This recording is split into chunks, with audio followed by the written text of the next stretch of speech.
नमस्कार, राजस्थान डायरी में आपका स्वागत है। मुख्यमंत्री भजनलाल शर्मा के दूरदर्शी और कुशल नेतृत्व में राजस्थान तरक्की की नई कहानी लिख रहा है। वर्ष 2026-27 के वार्षिक बजट में भी इसकी झलक साफ तौर पर दिखाई दी। सर्वांगीण, समावेशी और संतुलित विकास के रोड मैप वाले इस बजट से राज्य के विकास को किस प्रकार मिलेगी और भी ज्यादा गति, जानने के लिए आइए देखते हैं हमारी ये रिपोर्ट। राजस्थान की भजनलाल शर्मा सरकार द्वारा वर्ष 2026-27 का बजट पेश किया गया। वित्त मंत्री दिया कुमारी द्वारा विधानसभा में पेश किया गया ये बजट विकसित राजस्थान एट 2047 के विजन पर आधारित है, जिसमें राज्यवासियों के कल्याण और राज्य के विकास को ध्यान में रखते हुए कई बड़ी और अहम घोषणाएं की गई हैं।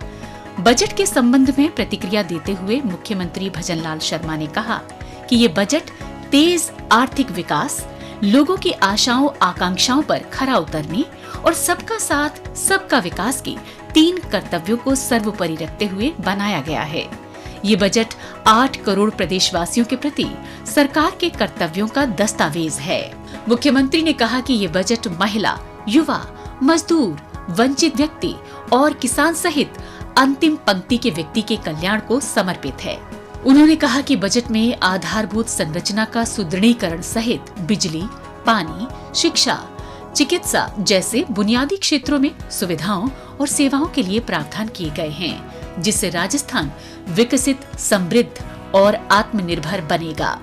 वर्ष 2026-27 के बजट का आकार 6,10,956 करोड़ रुपए है, जो वर्ष 2023-24 के बजट की तुलना में 41% अधिक है। इसके साथ साथ मुख्यमंत्री ने कहा कि राज्य सरकार जनता से किए गए वादों को तेजी से पूरा कर रही है। वर्ष 2026-27 का बजट अवसंरचना का विस्तार, नागरिक सुविधाओं से गुणवत्ता युक्त जीवन स्तर में वृद्धि, औद्योगिक विकास एवं निवेश को प्रोत्साहन, मानव संसाधन का सशक्तिकरण, सुदृढ़ सामाजिक सुरक्षा प्रणाली, पर्यटन, कला एवं सांस्कृतिक धरोहर, सुशासन एवं डिजिटल परिवर्तन, कृषि विकास एवं किसानों का कल्याण, हरित विकास एवं पर्यावरणीय सततता और 2047 तक $4.3 ट्रिलियन की अर्थव्यवस्था बनाने के मजबूत स्तंभों पर आधारित है। इसके अलावा मुख्यमंत्री ने कहा कि कुशल वित्तीय प्रबंधन से प्रदेश की अर्थव्यवस्था में तेजी से सुधार आया है। इस बजट के अनुमान के अनुसार राज्य की जीएसडीपी 21,52,100 करोड़ रुपए होना संभावित है, जो 2023-24 से लगभग 41% अधिक है। वहीं प्रति व्यक्ति आय पहली बार 2,02,349 रुपए होना संभावित है, जो 2023-24 से 21.15% अधिक है। साथ ही मुख्यमंत्री ने कहा कि प्रतियोगी परीक्षाओं के बेहतर आयोजन के लिए बजट में राजस्थान स्टेट टेस्टिंग एजेंसी की घोषणा की गई है। इसके अंतर्गत ऑनलाइन टेस्टिंग सेंटर विकसित किए जाएंगे, जिनके माध्यम से परीक्षाओं का आयोजन पारदर्शी तरीके से हो सकेगा। उन्होंने कहा कि राज्य सरकार युवाओं को निरंतर रोजगार प्रदान कर रही है। इसी श्रृंखला में मुख्यमंत्री ने कहा कि बजट में VBG रामजी योजना के लिए 4,000 करोड़ रुपए का प्रावधान किया गया है। उन्होंने कहा कि किसान सम्मान निधि के अंतर्गत 76 लाख किसानों के खातों में 10,900 करोड़ से अधिक की राशि DBT की गई है। यमुना जल को शेखावाटी क्षेत्र तक लाने के लिए 32,000 करोड़ रुपए के कार्य शुरू होंगे। रामजल सेतु लिंक परियोजना में 26,000 करोड़ रुपए के कार्यादेश जारी किए जा चुके हैं।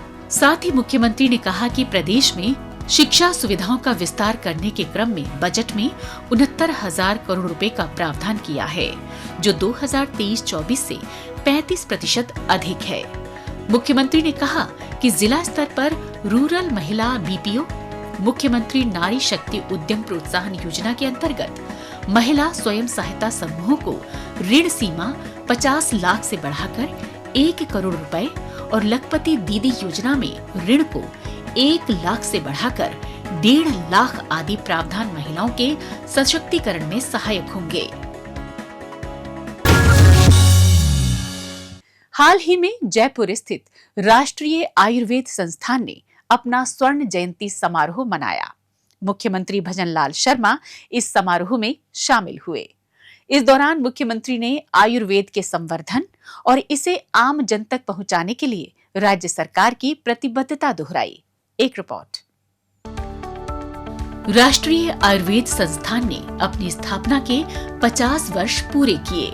इस उपलक्ष्य में स्वर्ण जयंती समारोह का आयोजन किया गया, जिसमें मुख्यमंत्री भजनलाल शर्मा ने शिरकत की। इस दौरान मुख्यमंत्री ने कहा कि वर्ष 1976 में राष्ट्रीय आयुर्वेद संस्थान एक महाविद्यालय के रूप में आरंभ होकर आज देश के प्रमुख deemed to be Ayurveda university के रूप में विकसित हो गया है। राजस्थान की धरती पर स्थापित इस संस्थान ने 50 वर्षों में जिस ऊंचाई, प्रतिष्ठा और राष्ट्रीय नेतृत्व को प्राप्त किया है, वो प्रेरणास्पद है। उन्होंने कहा कि शिक्षा, प्रशिक्षण, अनुसंधान और रोगी सेवा, इन चारों स्तंभों पर राष्ट्रीय आयुर्वेद संस्थान ने पिछले 5 दशकों में नेतृत्व स्थापित किया है।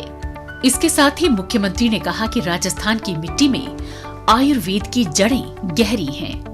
यहाँ औषधि उत्पादन की अद्भुत क्षमता है।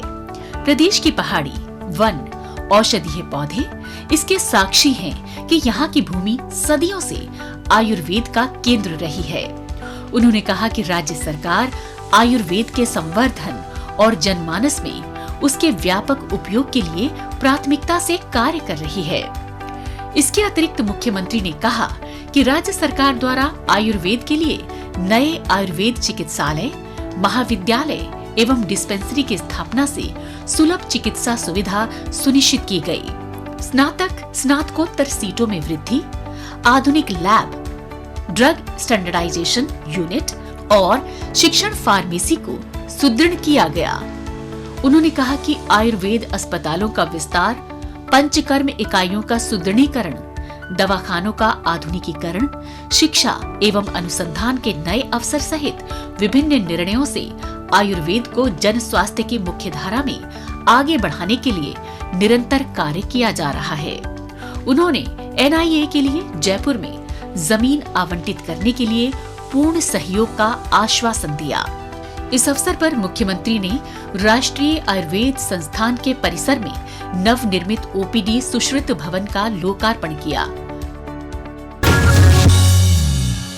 आइए अब डालते हैं एक नजर कुछ और खबरों पर।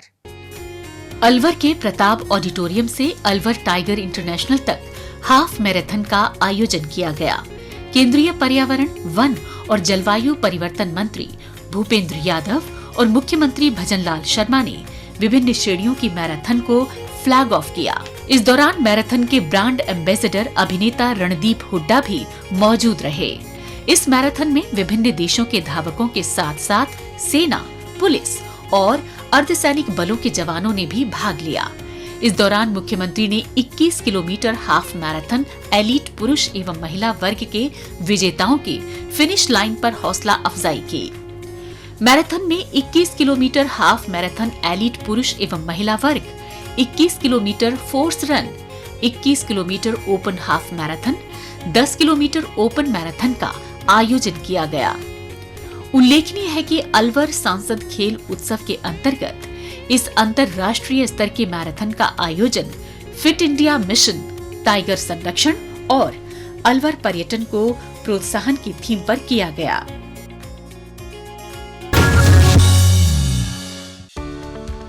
हाल ही में मुख्यमंत्री भजनलाल शर्मा ने रामगढ़ के ग्राम बहाला में आयोजित ग्राम उत्थान शिविर में शिरकत की। इस दौरान उन्होंने अलवर शहर के लिए 152 करोड़ रुपए से अधिक की विकास परियोजनाओं की सौगात दी।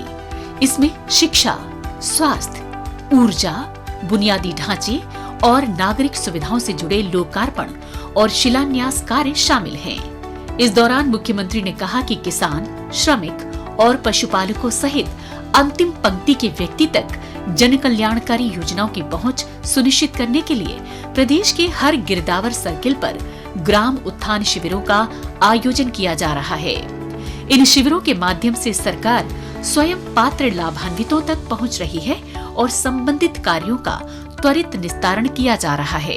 उन्होंने ग्रामीणों से इन शिविरों का अधिक से अधिक लाभ लेने का आह्वान किया। इसके साथ ही मुख्यमंत्री ने कहा कि अब तक 1800 से ज्यादा ग्राम उत्थान शिविर लगाकर ग्रामीणों को केंद्र एवं राज्य की जनकल्याणकारी योजनाओं से लाभान्वित किया गया है। इन शिविरों में 1,34,000 से ज्यादा सॉइल हेल्थ कार्ड और 65,000 से अधिक स्वामित्व कार्ड के वितरण के साथ ही 37,000 किसान क्रेडिट कार्ड के आवेदन लिए गए हैं। इसी प्रकार लगभग 6.5 लाख पशुओं का उपचार और पीएम सूर्य घर योजना के तहत 36,000 से अधिक का पंजीकरण किया गया है। इस अवसर पर मुख्यमंत्री ने ग्राम उत्थान शिविर में 12 विभागों की स्टॉल का अवलोकन भी किया। मुख्यमंत्री ने विभिन्न योजनाओं के लाभार्थियों को चेक, प्रमाण पत्र और 4 विशेष योग्यजनों को इलेक्ट्रिक व्हीलचेयर भी सौंपी।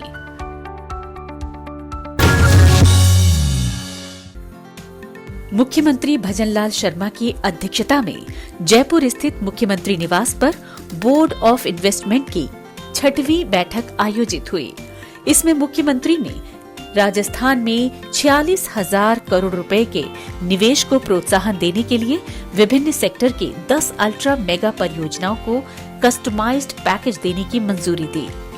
बैठक में स्वीकृत प्रस्तावों से प्रदेश में 12,000 से अधिक लोगों को रोजगार मिलेगा। साथ ही मुख्यमंत्री ने सोलर मॉड्यूल एवं सेल मैन्युफैक्चरिंग और नवीकरणीय ऊर्जा, सीमेंट, माइंस और मिनरल्स, ऑटोमोबाइल, केमिकल, टेक्सटाइल एवं पर्यटन सेक्टर से संबंधित अल्ट्रा मेगा परियोजनाओं को रिप्स के तहत कस्टमाइज्ड पैकेज की स्वीकृति प्रदान की। इस अवसर पर मुख्यमंत्री ने मुख्य सचिव को निर्देश दिए कि रिप्स परिलाभ और कस्टमाइज्ड पैकेज प्राप्त करने वाली कंपनियों के निवेश की प्रगति की नियमित मॉनिटरिंग की जाए। उन्होंने कहा कि राजस्व वृद्धि के साथ प्रदेश में रोजगार सृजन सरकार की प्राथमिकता है। इसके साथ साथ मुख्यमंत्री ने rising Rajasthan global investment summit के तहत हुए एमओयू की जिलेवार प्रगति की मॉनिटरिंग करने के निर्देश दिए। उन्होंने एक जिला एक उत्पाद को और अधिक प्रोत्साहित करने के निर्देश दिए। उन्होंने प्रदेश की हस्तशिल्प कला को प्रोत्साहित करने के लिए प्रमुख पर्यटन एवं धार्मिक स्थलों पर विक्रय के लिए विशेष स्थान चिन्हित करने के निर्देश दिए। उन्होंने कहा कि प्रदेश में नवीन पर्यटन स्थलों को भी बढ़ावा दिया जाए।